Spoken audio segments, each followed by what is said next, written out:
আসসালামু আলাইকুম। আমি ষষ্ঠ সপ্তম শ্রেণীর হচ্ছে আপনার এই যে বর্গমূলের যে অঙ্কটা আছে এটা হচ্ছে 1.2-এর 13 নম্বর অঙ্কটাই আগে করাচ্ছি। আজকে আমার বোর্ডে করানো লাগতেছে, তো 13 নম্বর অঙ্কটাই আমি প্রথমে ভিডিও দিচ্ছি। নতুন বইয়ের কিন্তু 13 আর পুরাতন বইয়ের কিন্তু 12। নতুন বইয়ের 13, পুরাতন বইয়ের 12। যাই হোক, নতুন বই হিসেবে আমরা করবো। এখানে আছে একটি সমবায় সমিতির সদস্য সংখ্যা ছিল প্রত্যেকে তত টাকা করে চাঁদা দেয়। তার মানে সদস্য সংখ্যা যা ছিল প্রত্যেকে 20 টাকা করে চাঁদা দেওয়ার পর মোট চাঁদা এত টাকা হলো। তাহলে ওই সমিতির সদস্য সংখ্যা কতজন? তো অঙ্কটা এরকম, আগে সদস্য সংখ্যা কতজন ছিল সেখান থেকে আমার চাঁদা যা দিছে ওটা গুণ করে নিয়ে তারপর অঙ্কটা করতে হবে। আসেন বোর্ডে চলে যাই। তো নতুন বইয়ে যেটা আছে আমরা সেভাবে করব। তাহলে লিখবো মনেগুড়ি সমবায় সমিতির সদস্য সংখ্যা x জন। আপনারা এখানে x জন, কজন, p জন ইত্যাদি লিখতে পারেন, সরাসরি লিখতে পারেন, কোনো সমস্যা নাই। তো প্রত্যেক সদস্য চাঁদা দেয়, প্রত্যেক সদস্য চাঁদা দেয় 20 গুণন এক্স, তাহলে 20x টাকা।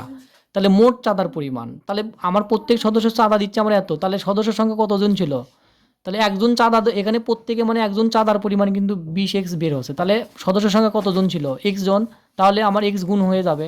তাহলে 20 এখানে x, এখানে x স্কোয়ার হবে। যদি আপনি p দেন বা ক দেন তাহলে ক স্কোয়ার হবে। তাহলে মোট চাঁদার পরিমাণ 20x স্কোয়ার হচ্ছে। তাহলে আমরা প্রশ্নের মধ্যে লিখতে পারি 20x স্কোয়ার সমান, এখানে মোট চাঁদা দেওয়া ছিল 20,480।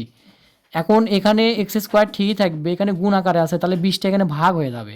20টা যদি ভাগ হয়ে যায়, ক্যালকুলেটর দিয়ে ভাগ করার পরে এক্স স্কোয়ার সমান ভাগ করলে আমরা পাবো 1024। এখন বিষয়টা হলো এক্স স্কোয়ার আছে, তাহলে এই স্কোয়ারটা আমরা লিখবো না, এই স্কোয়ারটা আমরা এ পাশে পার করবো। স্কোয়ার মানে কিন্তু রুট। তাহলে 1024-এর উপর রুট দিলে আমার কি আসে? 32 আছে। তাহলে 32 গুণন 32, তাহলে আমার কত হচ্ছে? তাহলে আমার রুট, এই রুটের কারণে কিন্তু, স্কোয়ারের কারণে কিন্তু এখানে রুট আসলো, রুট আবার আসলো। তাহলে 32 গুণন 32, আমরা আগে এই অঙ্কগুলো করে আসছি।